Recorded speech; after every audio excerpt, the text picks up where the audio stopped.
Bienvenido de nuevo. Hoy nos acompaña el coronel Lawrence Wilkerson, ex jefe de gabinete del secretario de Estado de Estados Unidos, quien también tuvo una larga carrera en el ejército y en la Casa Blanca. Muchas gracias por volver al programa. Encantado de estar contigo, Glenn. Espero que las cosas estén un poco mejor en Europa. Pero me han dicho otras personas, un amigo noruego esta mañana me dijo, no, está empeorando.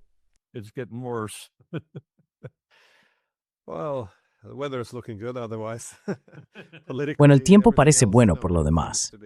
Políticamente todo lo demás, parece ir bastante mal, como en la mayoría de los lugares del mundo. Pero sí, muchos de estos problemas parecen haberse agravado, por supuesto. Las cosas ya estaban mal, pero están empeorando mucho debido a la guerra contra Irán. Y bueno, las declaraciones más recientes que recibimos de Trump, primero de una cuenta atrás de 48 horas para la destrucción de las instalaciones energéticas de Irán, luego la amplió a 5 días y después a 10 días. Quería saber qué crees que ocurrirá al final de esta cuenta atrás. Quiero decir, ¿puede Trump realmente permitirse subir ahora la escalada? Y además no está claro para qué sirve esta cuenta atrás. ¿Cree realmente que puede conseguir eso de Irán? ¿Es diplomacia pública para gestionar narrativas o lo ves como algo destinado a mantener unido al gobierno? Solo me pregunto cómo interpreta estos acontecimientos recientes que salen de la Casa Blanca.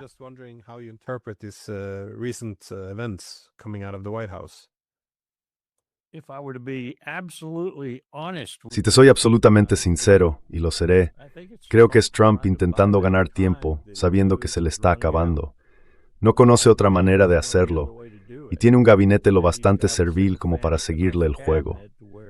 No creo que tenga ni idea de cómo va a salir de esto. Está metido en ello, y muy profundamente. Finalmente, creo que ha llegado a la conclusión de que está metido hasta el fondo y que no tiene las herramientas para sacarse de ahí. La persona principal que lo llevó a esta situación tan profunda es Bibi Netanyahu, y Bibi no siente absolutamente ninguna simpatía por él. De hecho, se lo llevaría consigo sin dudarlo si fuera al infierno y de vuelta. Así que probablemente esté empezando a darse cuenta, incluso a través de su megalomanía, que se intensifica cada día, y creo que Jeff Pace tiene razón en eso.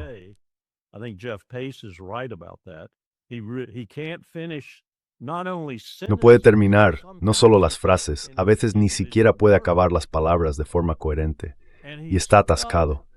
Ahora mismo intenta ganar tiempo con todos esos plazos distintos, ya sabes, 5 días, 10 días, 13 días, lo que sea. Pero también está, de forma muy inquietante, reuniendo mucha fuerza en todo el mundo. No una fuerza militar significativa en términos de una invasión de Irán, porque sencillamente no podríamos hacerlo. Y si lo intentara, creo que probablemente estaríamos ante un proceso de destitución, con el apoyo de su propio partido. Lo que está haciendo es reunir todo tipo de fuerzas de operaciones especiales y unidades auxiliares allí también, como el 160 SOAR, el Regimiento de Aviación de Operaciones Especiales, los Rangers de Washington y los Rangers de otros lugares del país.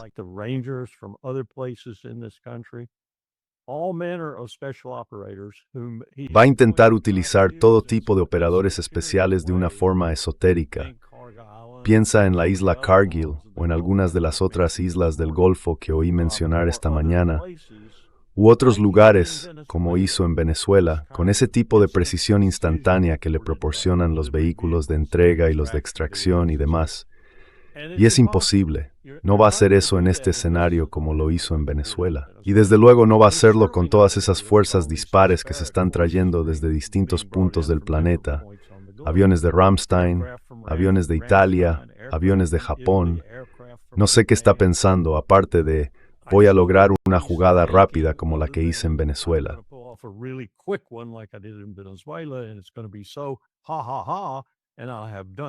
Y va a ser tan, jajaja. Y he causado tanto daño, por ejemplo, a Cargill y al principal puerto de Irán, que conseguiré algún avance en las negociaciones que ni siquiera se están llevando a cabo. Esas fueron mentiras totales de Witkoff ayer. Me ha dicho una fuente muy reputada que no ha visto a un solo iraní. Ha estado tratando con pakistaníes, omaníes u otras personas que ofrecen sus buenos oficios, gracias a Dios, pero no ha hablado con un solo iraní. Y en esa línea, déjame decirte lo que acaba de decir, en mi opinión, el iraní más importante. Es Arachi, en la reunión de la ONU, una reunión de emergencia convocada especialmente, porque la ONU finge que quiere examinar ahora el bombardeo de la escuela en Irán, donde murieron muchos niños.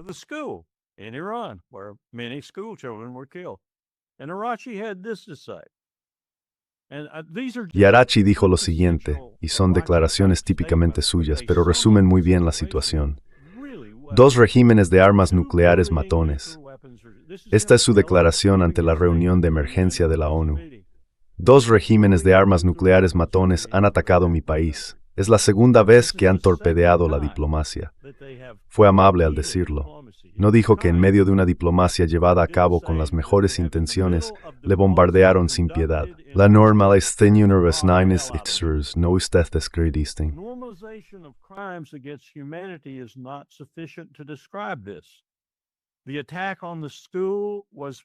El ataque a la escuela fue solo el último capítulo. Todo esto comenzó con Palestina. Todo comenzó con Gaza. Ahora llevamos 27 días de guerra ilegal contra mi país. Vosotros, Estados Unidos, vosotros, Israel, vosotros, las Naciones Unidas, habéis establecido que no existe respeto por el derecho humanitario. 600 escuelas en mi país han sido bombardeadas. Los hospitales han sido bombardeados. Las residencias de ancianos han sido bombardeadas. Las ambulancias, tanto estacionarias como móviles. Las fuentes de agua han sido bombardeadas. Las fuentes de alimentos han sido bombardeadas. Todos estos son crímenes de guerra. Todos producto de que el mundo ignore a Palestina.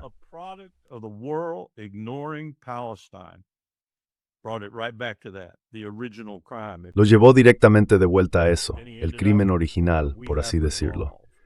Luego terminó con, pero lo hemos resuelto, y no tengo ninguna duda de que así es. Con ellos es con quienes debería estar negociando. Witkoff está muerto de miedo de Arachi. No se atrevería a entrar en la misma sala que él, porque Arachi es un diplomático excelente, y Witkoff no tiene ni idea. Él y Kushner solo están ganando dinero con sus giras como enviados diplomáticos.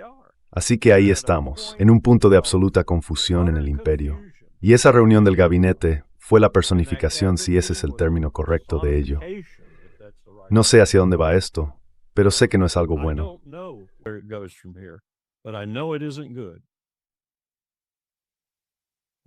Bueno, has mencionado ganar tiempo, pero ¿para qué necesita ganar tiempo?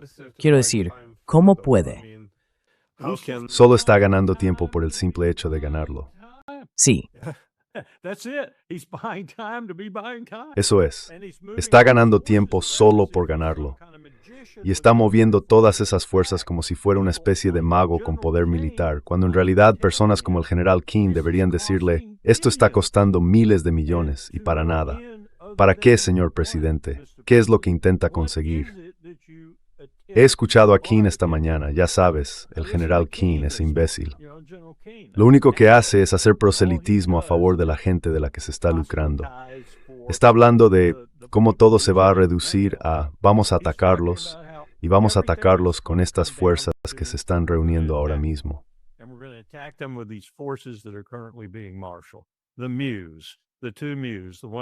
Las MEU, las 2 MEU, la de Okinawa y creo la otra que viene de algún lugar del CONUS, y el elemento de la 82 MEA aerotransportada, y esas personas que son operadores especiales.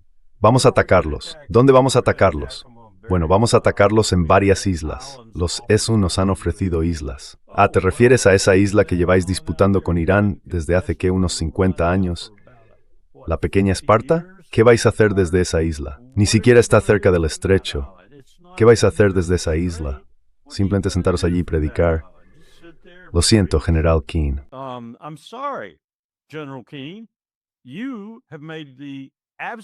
Has cometido el error absoluto de que, si yo estuviera en una sala de simulación con un comandante o un teniente coronel participando en ese ejercicio, y él se diera la vuelta y me dijera lo que tú acabas de decirme, que estamos cumpliendo todos nuestros objetivos, lo habría echado de la sala. Escucha, hijo, no estás aquí para cumplir tus objetivos. Estás aquí para cumplir tu misión. El cumplimiento de tus objetivos debería conducir al cumplimiento de la misión. ¿Cuál es tu misión? Y no habría sido capaz de decírmelo. Habría sido categóricamente incapaz de decirme cuál era tu misión. Ahí es donde estamos. Ahí es donde estamos. En términos militares, este es el peor desempeño que he visto jamás por parte de una célula de liderazgo de Estados Unidos. Es terrible, es absolutamente terrible. Y los culpo a todos, desde Keane hasta Hicks y el presidente. From Kane to Hegseth to the president. How do you make sense, though, of this new leadership? Because ¿Cómo se entiende este nuevo liderazgo? Mucha gente estaba preocupada por esto, porque lo que está ocurriendo ahora era bastante previsible. Por una vez, los iraníes fueron bastante claros sobre lo que iban a hacer, a pesar de la afirmación de Trump de que nadie podría haber predicho que atacarían todas esas bases y cerrarían el estrecho de Hormuz. Sí, bueno, razonablemente, supongo que la rapidez con la que cerraron el estrecho de Hormuz sorprendió a muchos. Pero la dirección general, creo, debería haber sido previsible. Pero ¿qué pasa con la administración? Parece que no se trata solo de su comportamiento y del lenguaje vulgar, sino que también vemos otros elementos, como todas esas extrañas reuniones de oración. Y ya sabes, soy cristiano. No me molesta la oración, quizá deba tener un papel en la cultura, pero en la política y en la retórica bélica no tiene cabida. En todo caso, es bastante absurdo. Sí. if anything, it's quite absurd. Es una completa tergiversación de Jesucristo, sin lugar a dudas. Es una adopción del Antiguo Testamento que Jesucristo repudió. Todo su tiempo en esta tierra, sus aproximadamente 33 años de vida, lo dedicó a repudiar el Antiguo Testamento. Lo dijo una y otra vez. Y ahora tenemos a estas personas, desde Franklin Graham hasta Pete Hegseth, incluyendo a Ted Cruz y a muchos otros como Mike Johnson, el presidente de la Cámara de Representantes, que quieren resucitar a ese Dios del Antiguo Testamento y usarlo como un garrote para golpear a sus enemigos. Y sus enemigos son todos, desde los demócratas hasta los iraníes. Les gusta lo que está haciendo Trump. No puedo creer que el liderazgo de ambos partidos vaya a continuar con este avance hacia la destrucción, porque el coste de ello, no solo en dólares, para un país que ya tiene una deuda agregada de 40 billones de dólares, sino el coste para el mundo.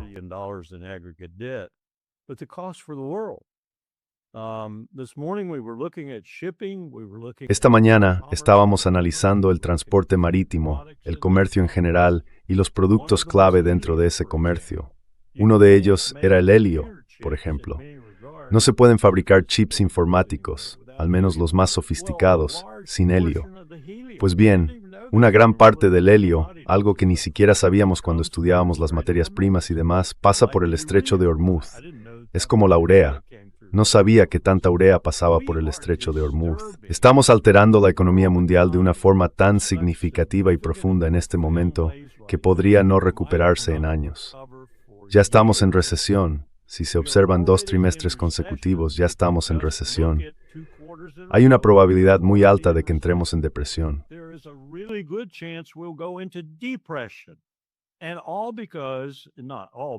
Y todo porque, bueno, no todo por eso, ya que gran parte de esto fue predicho por nuestra política fiscal derrochadora.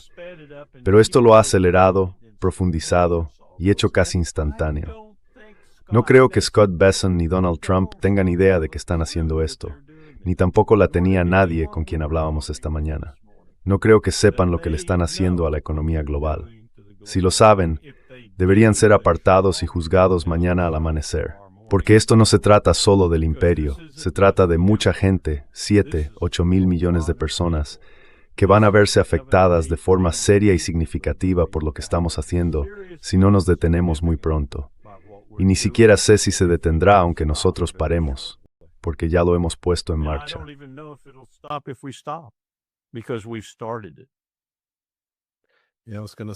Sí, iba a decir que incluso si nos detuviéramos, incluso si la guerra terminara mañana o hoy, muchos de los problemas ya están, ya sabes, ahí establecidos. 500 barcos están ahora frente al estrecho sin ningún lugar a donde ir, todos con sus tripulaciones a bordo.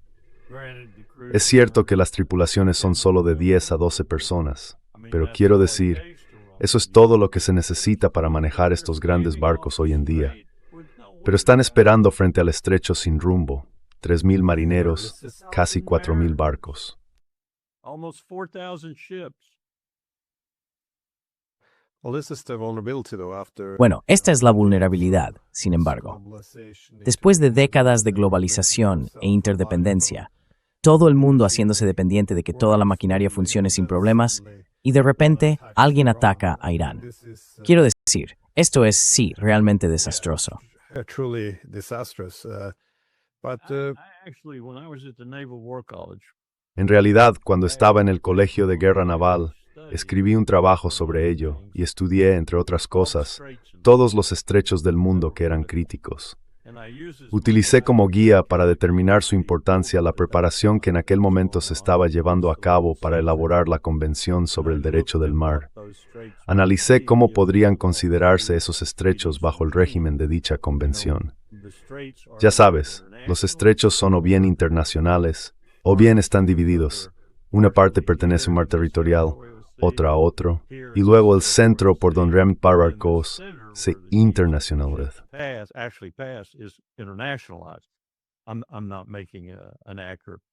No estoy haciendo una representación exacta de ello, pero hicieron un buen trabajo mostrando dónde estaban todos los puntos de estrangulamiento críticos. Mares estratégicos, mares interiores, por ejemplo, como el mar de Ojotsk, que nos interesaba mucho durante la Guerra del Pacífico con la Unión Soviética en aquel momento. Y salí de allí dándome cuenta de que había unos 6 o 7 en el mundo que, si lograbas controlarlos, y controlar significaba tener todo el aparato necesario para ese control, aire, mar, subsuelo, quizá incluso el espacio, podrías poner al mundo de rodillas. Y se está haciendo realidad. Se está cumpliendo. De una forma sumamente desganada y repugnante, se está cumpliendo. Y el estrecho de Hormuz no era en realidad el más grave de los 5 principales identificados, pero sí uno de ellos. Bab el-Mandeb era mucho más grave, y luego el Mar Rojo. Lo estamos haciendo, nos lo estamos haciendo a nosotros mismos. Y como señalaste, en parte es porque nos hemos dejado volver tan globalizados. Pero funcionaba bastante bien. Funcionaba bastante bien mientras todo marchara. Si introduces algo como esto en el sistema, y eso fue lo que hice en mis escenarios, introduje elementos así, vi un mundo muy, muy gravemente alterado cuando lo hice. Y sabes, entonces no estábamos tan globalizados. Esto fue hace 25 años. No estábamos tan globalizados entonces como lo estamos ahora.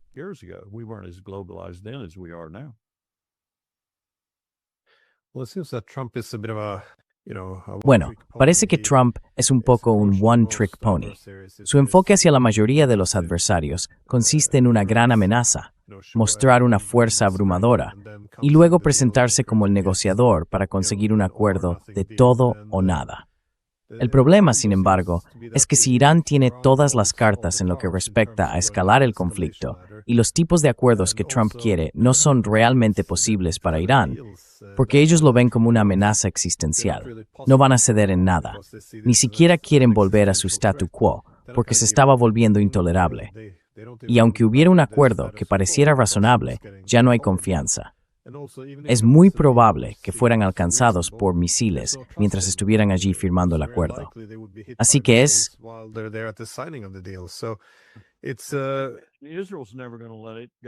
Israel nunca va a dejarlo pasar de todos modos. Hasta el último israelí van a seguir, van a continuar. Y por cierto, creo que estamos llegando al punto en que podríamos estar pensando realmente en el último israelí. La situación se está volviendo muy grave para Israel. ¿Qué sabemos realmente sobre la situación en Israel? No estamos recibiendo muchas imágenes de allí en este momento. En realidad, no, creo.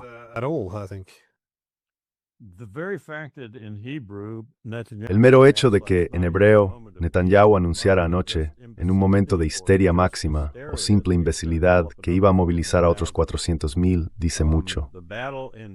La batalla en el Líbano no les va bien. Hezbollah ha demostrado una notable capacidad para detener columnas de tanques, destruir el tanque de cabeza, destruir el de cola y luego ir eliminando los que quedan en medio. Los tanquistas israelíes están abandonando sus vehículos y subiendo corriendo por las colinas junto a las columnas, intentando escapar del fuego. Ya han destruido 7 u 8 Merkava en una sola columna. En otras palabras, no lo están pasando nada bien.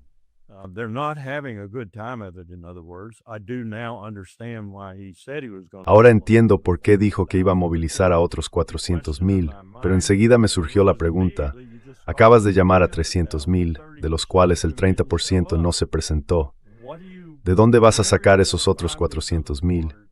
Y más aún, ¿de dónde vas a sacar a los que sí se presenten? ¿Son mayores de 65 años? ¿Son menores de 18? ¿Quiénes son esas personas a las que estás llamando? No tienes una nación tan grande. Y probablemente hayas visto las escenas. Un general de las FDI tirándose de los pelos y llorando ante las cámaras. Un par de alcaldes haciendo lo mismo. Está empezando a ser extremadamente peligroso estar en Israel en cualquier capacidad que no sea dentro de un refugio antiaéreo.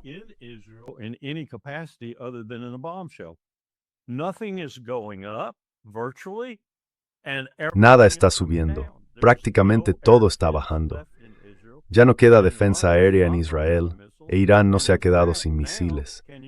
De hecho, ahora puede usar drones baratos para causar grandes daños en Israel, porque no les queda nada con lo que derribar siquiera esos drones baratos.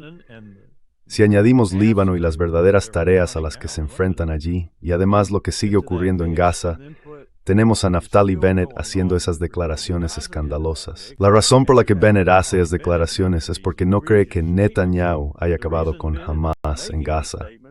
Y tiene razón.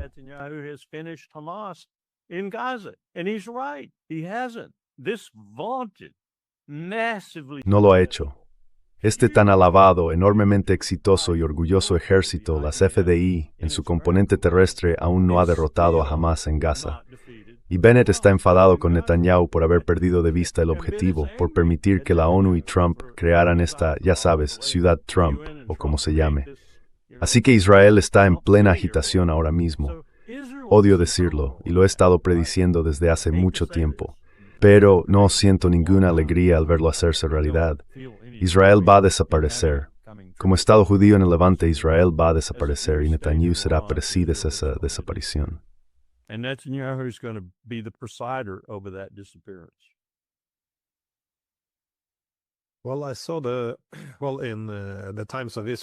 Bueno, vi en The Times of Israel que se informó que el jefe del Estado Mayor de las FDI, el teniente general Samir, advirtió que las FDI, de nuevo, esto lo dice el propio jefe del Estado Mayor, podrían colapsar por falta de personal. Es una advertencia bastante seria. Dijo algo así como que si se trata de levantar una bandera roja, él levantaría las 10. Parece que este es el momento no de redoblar esfuerzos, sino de buscar una vía de salida. Tú dices que Israel dejar de existir. Así que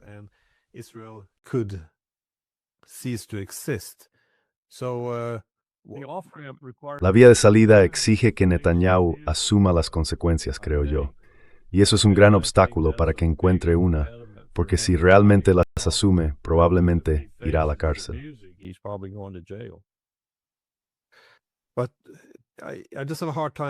Pero simplemente me resulta difícil. Además, si observas la exigencia de Irán a Estados Unidos, es que abandone la región. Si no lo hace voluntariamente, Irán presionará esencialmente a los estados del Golfo para que lo hagan, condicionando el acceso al estrecho de Hormuz y bombardeando todas las bases estadounidenses. Pero no parece que ni Estados Unidos ni Israel, dos países que han vinculado su seguridad a la primacía global y regional, que están fuertemente militarizados y que tienen los líderes que tienen ahora, estén dispuestos a decir, bueno, nos equivocamos en el cálculo, daremos a los iraníes lo que quieren, y retroceder en esta guerra por la que muchos han estado presionando durante décadas. Entonces, ¿crees que existe la posibilidad, en lugar de que Israel deje de existir, de que recurran a sus armas nucleares?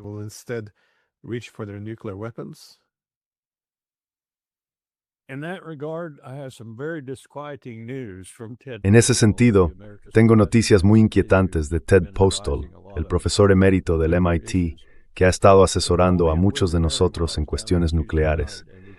Me llamó a William and Mary mientras estaba allí el martes por la noche, y hablamos largo y tendido. Creo que me convenció, o mejor dicho, creo que lo que está diciendo es que hay al menos un 75%, quizá un 80% de probabilidad, no sé qué porcentaje le pondría a él, de que los iraníes ya tienen suficiente uranio enriquecido y una instalación profundamente subterránea, de modo que podrían construir una bomba, colocar la ojiva en un misil Karam-Shah o de tipo similar, Mach 3 o Mach 4, y lanzarla, quizá incluso más de una. Y mientras Ted me hablaba, recordé a Kang Sok-ju, Lee Gun y Jim Kelly, nuestro subsecretario adjunto para el Pacífico, yendo a Pyongyang y llevando un paquete económico bastante sólido. And taking an economic package that was fairly robust. It had taken a lot to get it through George Bush, even more to get it through Dick Costó Cheney. mucho conseguir que George Bush lo aceptara, y aún más que lo hiciera Dick Cheney. Como compensación por haber renunciado a la búsqueda de un arma nuclear en Yongbyon o Kang Sok-yu, no recuerdo cuál de los dos, Jim los miró y en coreano, traducido al instante, ellos dijeron, ya tenemos la bomba. Y ahí terminó la misión diplomática. Se acabó. Jim volvió a casa. Creo que estamos viendo ese tipo de talento, capacidad e intención, si se quiere, profundamente ocultos bajo tierra en Irán. Y si han tomado la decisión de hacer lo que Ted Postal cree que han decidido hacer, y ciertamente tienen la capacidad, el material y la experiencia, entonces estamos ante un nuevo escenario. Muy pronto estaremos en un escenario completamente nuevo, porque Irán no tendrá una o dos, sino 3 o 4, quizás 5. Como dijeron los coreanos, tenían entre 6 y 12 armas nucleares.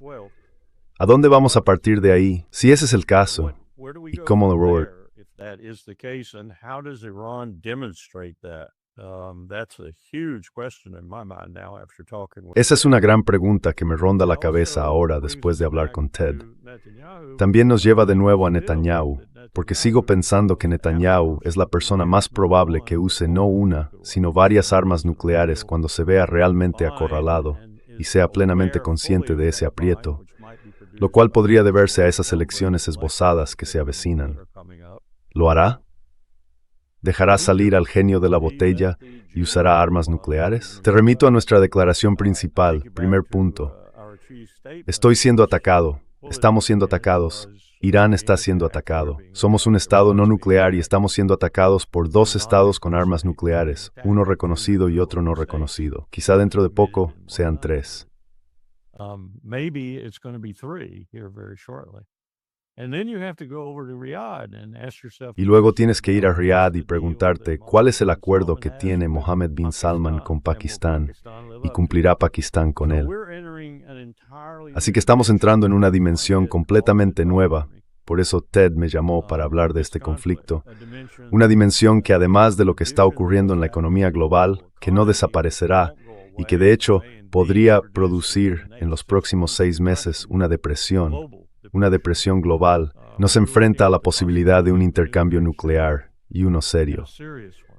También tenemos a Putin, que ha hablado con Xi, y ambos acordaron, al menos según tengo entendido, es una buena fuente de inteligencia, que harán lo posible por mantener los estrechos abiertos.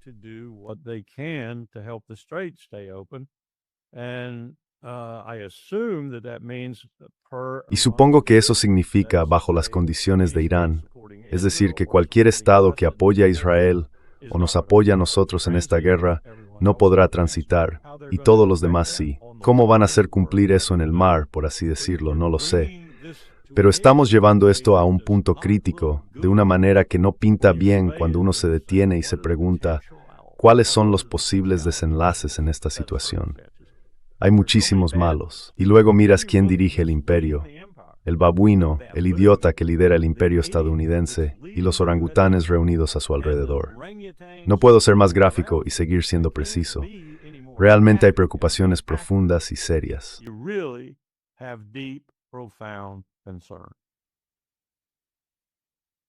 That seems like this is going wrong Parece que esto está saliendo mal en muchos niveles. En el campo de batalla, obviamente va terriblemente mal, lo que por supuesto podría escalar hasta un intercambio nuclear. Como dijiste, Irán podría tener ya un elemento de disuasión nuclear en caso de que Israel siga por este camino. Tenemos la economía global desmoronándose. Se ve a la administración Trump, que pareció tener su momento de gloria tras el ataque a Venezuela, ahora viendo cómo su propia administración empieza a desmoronarse. Parece que esto tiene muchas dimensiones, y todas son bastante terribles. ¿Ves algún otro efecto dominó más amplio de esta guerra? Quiero decir, por ejemplo, el simple hecho de no tener acceso al gas afecta a centros económicos clave, como Taiwán con su industria de semiconductores. ¿Cómo crees que esto podría extenderse o tener, supongo, repercusiones más amplias?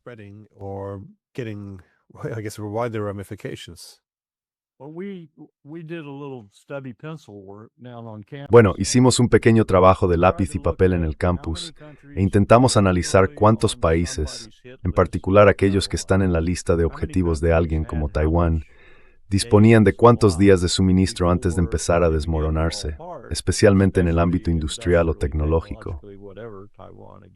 Volvió a surgir el caso de Taiwán, pero también estábamos observando otros países, los implicados en conflictos o al borde de ellos, como Pakistán y Afganistán. Y llegamos a la conclusión de que hay tantos puntos calientes en el planeta, en este momento, iluminados aún más, por así decirlo, por esta crisis en el suroeste de Asia, que se podría defender con bastante solidez la idea de que estamos ante lo que muy pronto podría parecer una guerra mundial, acompañada, como dijimos, de una depresión global.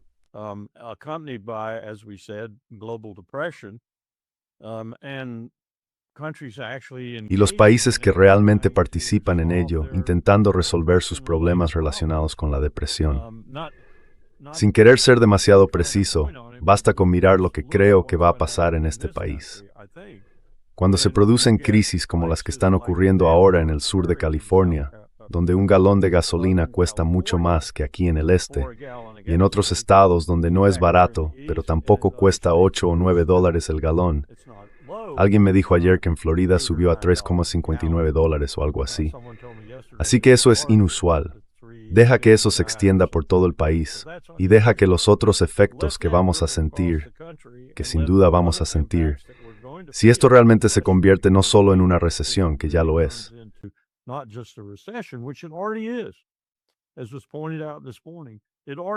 Como se señaló esta mañana, ya estamos en recesión según la definición de recesión.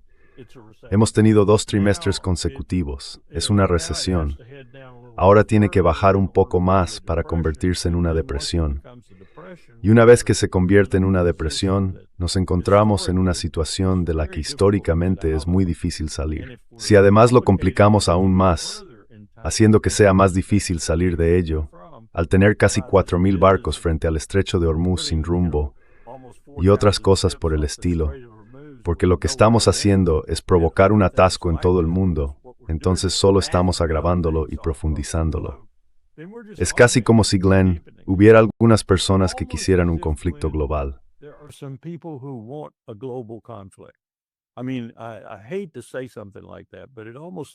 Quiero decir, me da rabia decir algo así, pero casi parece que algunos de los financieros, ya sabes, los Rothschild, los JP Morgan, los Medici, ese tipo de gente en el mundo actual, están fomentando un conflicto global y no estarán satisfechos hasta conseguirlo.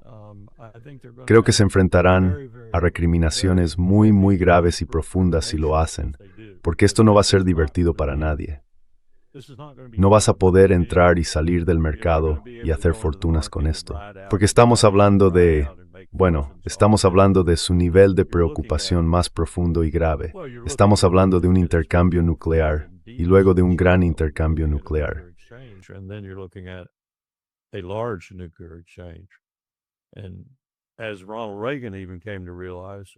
Y como incluso Ronald Reagan llegó a darse cuenta en la última parte de su segundo mandato, no queremos hacer esto, porque es el fin de la raza humana. Exacto. Estamos caminando por un camino muy peligroso ahora mismo. Y lo que tanto me preocupa es que lo estamos recorriendo en mi país, en el imperio. Lo estamos recorriendo con necios, auténticos necios. Y no me refiero solo a 1 o 2. Me refiero a toda una horda de ellos, desde Hegseth con su cristianismo y Trump con su estafa, hasta Gabbard y su falta de valor, pasando por Bessent y su absoluto desprecio por los niños que mueren, lo que quieras. El secretario de Energía, que ayer hizo el ridículo por completo. ¿Por qué? ¿Sabéis? Les pregunté a mis alumnos, ¿por qué creéis que hicimos del secretario de Energía el último miembro estatutario del Consejo de Seguridad Nacional?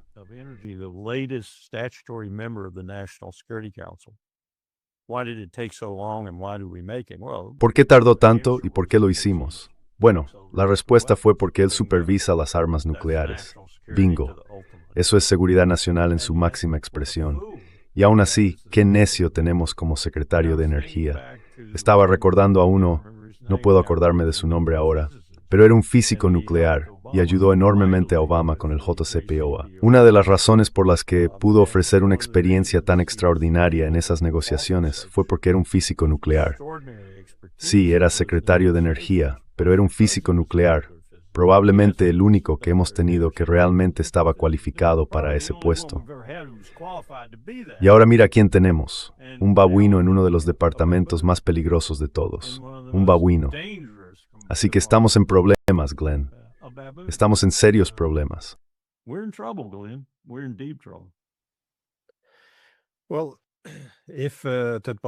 Bueno, si Ted Postel tiene razón, los iraníes han, si no cruzado la línea todavía, entonces pueden cruzarla. Y de hecho, si se enfrentan a una amenaza existencial y piensan que Estados Unidos e Israel, en un acto de desesperación, podrían recurrir a las armas nucleares, tienen el material y los conocimientos necesarios. No parece improbable que desarrollen una disuasión nuclear. Me preguntaba cómo crees que reaccionarían Estados Unidos e Israel ante esto, porque no es como si fuera. Si ves a Rusia o China con una disuasión nuclear, la primera reacción es, de acuerdo, tenemos que ser un poco más prudentes.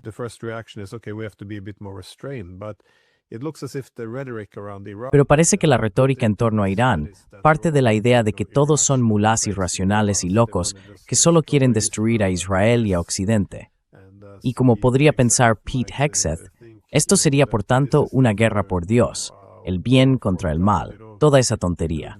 ¿Cómo reaccionarían Estados Unidos e Israel ante un elemento disuasorio nuclear iraní? Porque probablemente no lo verían como un elemento disuasorio. Lo verían como un arma del fin del mundo o algo parecido.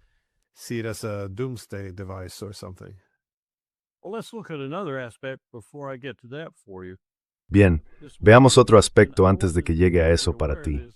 Esta mañana, y no era completamente consciente de ello, sabía que existía una lista de objetivos, por así decirlo, pero no sabía lo extensa y específica que era. Vi parte de ella esta mañana. Irán tiene una lista de objetivos para la región. Léase Arabia Saudí, los Emiratos Árabes Unidos, Qatar, Bahrein, que ya han destruido prácticamente. Tienen una lista de objetivos con todos los puntos principales y verdaderamente decisivos de la región para todos esos países. Un paso intermedio para ellos. Supongamos por un momento que desplegamos tropas sobre el terreno en algún lugar, tropas limitadas porque no tenemos suficientes, pero muchas de ellas allí.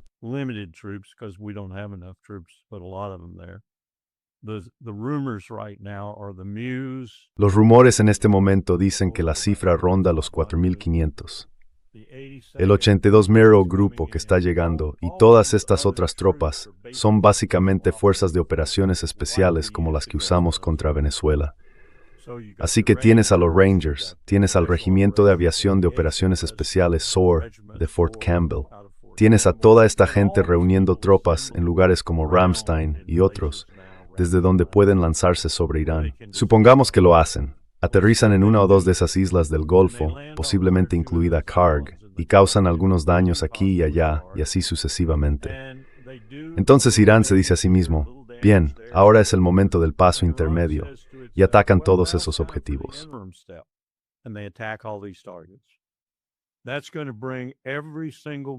Eso va a poner de rodillas a todos y cada uno de los estados del Golfo, porque esos objetivos son los más críticos. Incluyen cosas como la instalación de producción de Arabia Saudí, que produce alrededor de 12 millones de barriles de petróleo al día. Parte de ello pasa por el oleoducto cerca de Jeddah, y sale por el Mar Rojo. Para entonces, probablemente los hutíes también estarán interceptando eso de nuevo. Parte pasa por el estrecho de Hormuz, la mayoría por esa vía. Así que estamos hablando de poner de rodillas a todos los estados de la región antes de que hagan nada más. ¿Qué haremos entonces? Buena pregunta, Larry. ¿Qué haremos entonces? Good question, Larry. What will we do then? Because we've already Porque ya hemos perdido a nuestros aliados, creo, a todos los efectos prácticos, pero los habremos perdido por completo. Y no solo los habremos perdido en el sentido de que ya no quieran nuestra protección, sino porque se habrán convertido en casos desesperados. Hay que preguntarse, ¿qué harán sus propios pueblos en ese momento cuando los partidos gobernantes prácticamente se estén autodestruyendo? Así que ese es el paso intermedio. Luego llegamos a la respuesta a tu pregunta sobre las armas nucleares. Creo que Donald Trump siquiera consideraría que Irán es un objetivo sobre el que no debería usar un arma nuclear, ni por un momento. ¿Creo que Bibi Netanyahu pensaría de esa manera? Ni por un momento. Entonces, ¿qué tenemos? Tenemos al imperio y a su estado vasallo en el Mediterráneo, Israel, utilizando armas nucleares contra un estado aparentemente no nuclear para destruirlo.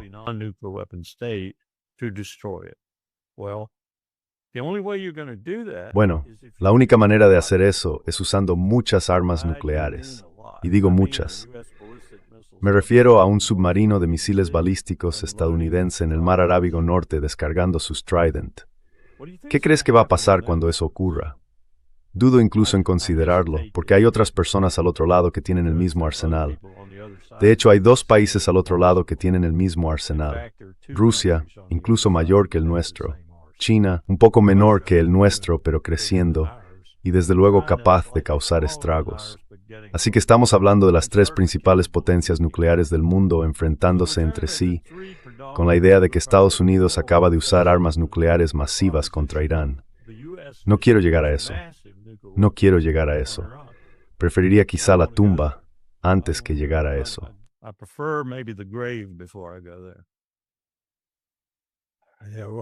Sí, bueno, pensarías que Estados Unidos no seguiría ese camino, dado el riesgo de involucrar a las otras potencias nucleares. Y Trump ha dicho en su mérito que no lo hará. Ha dicho que no lo hará, pero ¿cuántas veces ha dicho que no lo haría y luego posteriormente lo hizo?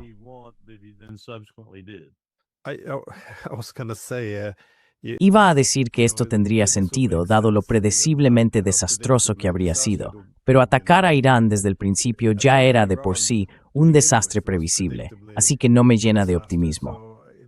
Déjame hacerte una última pregunta, sin embargo. ¿Qué piensas? ¿Cuáles son las posibles salidas de esto entonces?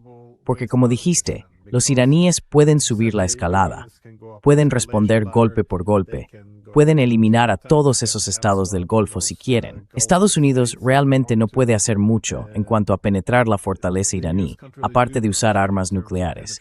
Así que, a menos que subamos esa escalera de escalada, con todas sus consecuencias, definitivamente no queremos arriesgarnos a eso. ¿Cuál es la posible salida aquí? Porque, con Yemen, Trump podía declarar la victoria e irse a casa, pero aquí no puede hacerlo, porque no es una posibilidad. Entonces, ¿qué estamos contemplando? ¿Cuál es la posible vía diplomática para salir de esto? Teniendo en cuenta que las 2 últimas negociaciones se usaron para lanzar ataques sorpresa.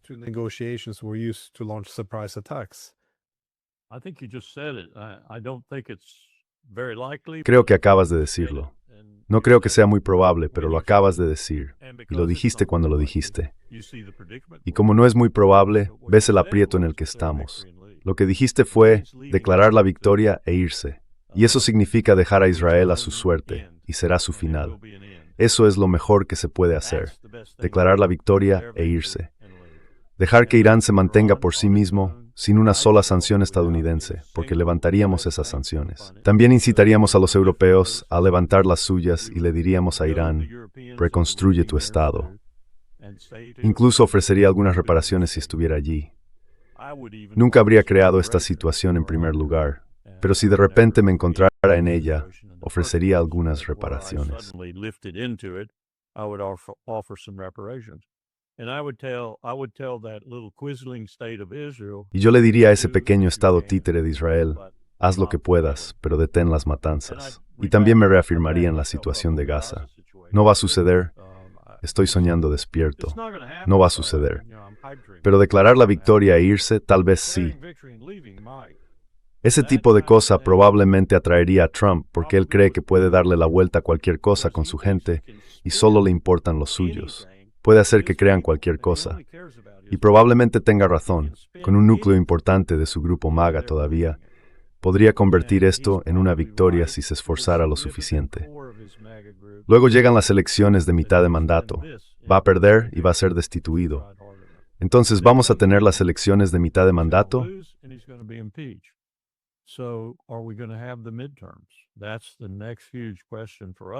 Esa es la siguiente gran pregunta para nosotros. Incluso si salimos de esto por algún milagro como el que acabo de describir. Aún así, tiene que ganar las elecciones de mitad de mandato, y todas las encuestas muestran que va a perder. Su partido va a perder de forma desastrosa, y él sabe que el juicio político está a la vuelta de la esquina. Porque creo que incluso su propio partido se sumará en ese momento. Recuerdo a Dick Nixon, y recuerdo cómo los republicanos se debatían sobre si unirse o no al proceso de destitución, y luego al final fueron a la Casa Blanca y le mostraron los documentos del juicio político. Y Dick se dijo a sí mismo, creo que dimitiré en lugar de ser el primer presidente destituido con éxito mediante un juicio político, porque eran tan contundentes, los artículos eran tan contundentes. Eso es lo que tiene que pasarle a Trump.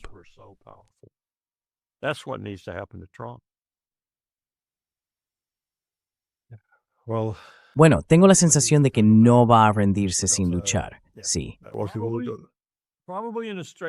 Probablemente con una camisa de fuerza. Así es como se irá de la Casa Blanca. Con una camisa de fuerza. Quiero decir, me río, pero también lloro. Probablemente sí como debería irse de la Casa Blanca.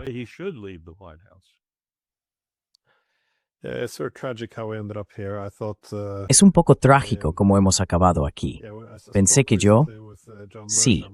Bueno, cuando hablé recientemente con Glenn Deason, estaba señalando que al principio había motivos para tanto optimismo, porque en su primer mandato no inició ninguna guerra nueva. Fue prácticamente el primer presidente que no lo hizo. Todo se basaba en la idea de que Estados Unidos tenía que adaptarse a esta nueva distribución internacional del poder, que debía poner fin a las guerras eternas en Oriente Medio, retirarse y acabar con la guerra de Ucrania. No es que los objetivos fueran altruistas, sino que simplemente teníamos que centrarnos en China y en el hemisferio occidental. Y aquí estamos, un año después, todavía en Ucrania, y ahora iniciando la peor guerra en Oriente Medio.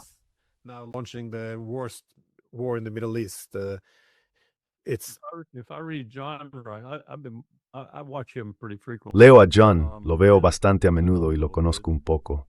Empezamos juntos Quincy, el Instituto Quincy.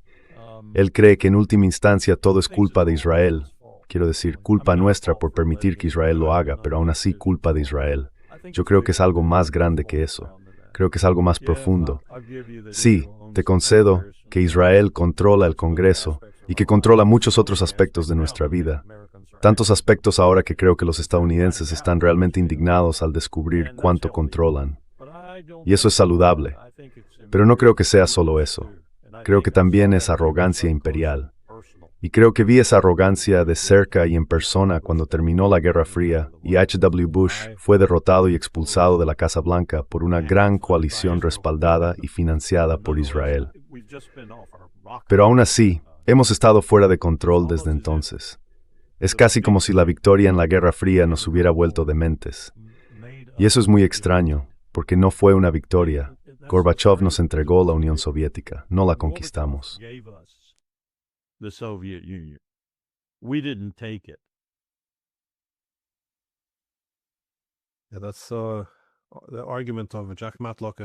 Sí, ese es también el argumento de Jack Matlock, porque ya sabes, él estuvo allí negociando el fin de la Guerra Fría.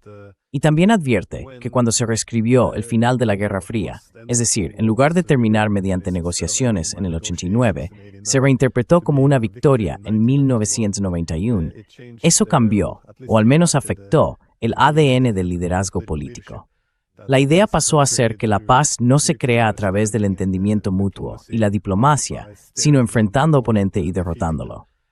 Y en eso, por supuesto, en la victoria, uno puede sembrar las semillas de su propia destrucción. Esa fue, sin duda, la filosofía de Richard Cheney. That Yeah. was certainly Richard Cheney's philosophy. Fear, he said. El miedo, dijo él, no me hagan. El miedo es mucho mejor el amor. Better than love. Sí. Yeah. Well, Vaya, thank you for gracias taking the por time on tomarte this el very tiempo para depressing hablar de este topic. tema tan As deprimente. always, I really Como hope siempre, your de verdad message espero que te is equivoques sobre esta it is a posibilidad, pero sí, possibility, es but, justo. Yeah, fair. I'll be more Estaría más que dispuesto a salir a las calles con saco y ceniza, lamentándome y rechinando los dientes. my teeth. Estoy equivocado, estoy equivocado.